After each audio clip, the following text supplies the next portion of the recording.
नलकुबेर व मणिग्रीव यांना नारदांनी का शाप दिला? नलकुबेर आणि मणिग्रीव कुबेराची मुले होती. वडिलांची अपार संपत्ती त्यांना मिळाली.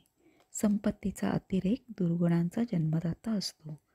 हे दोन कुबेरपुत्र मदिरापान करून पवित्र गंगेत नग्नावस्थेत युवतींशी जलक्रीडा करू लागले.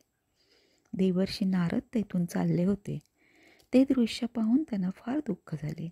कुबेरपुत्रांची हीनदशा पाहून नारदांना त्यांची दया आली.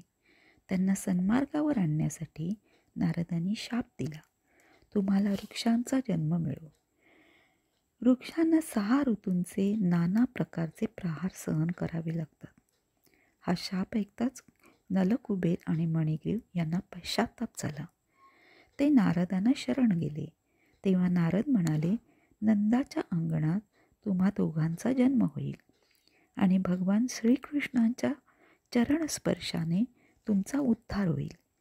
संतांचा शाप नेहमी आशीर्वादासारखा ठरतो. गोकुळात वृक्षाचा जन्म घेण्याची इच्छा तर मोठमोठ्या ऋषींचीही असते. नलकुबेर आणि मणिग्रीव यांनी नंदाच्या अंगणात यमलार्जुन वृक्षांचा अवतार घेतला. श्रीकृष्णाने त्यांचा कसा उद्धार केला ते पुढील व्हिडिओत पाहू.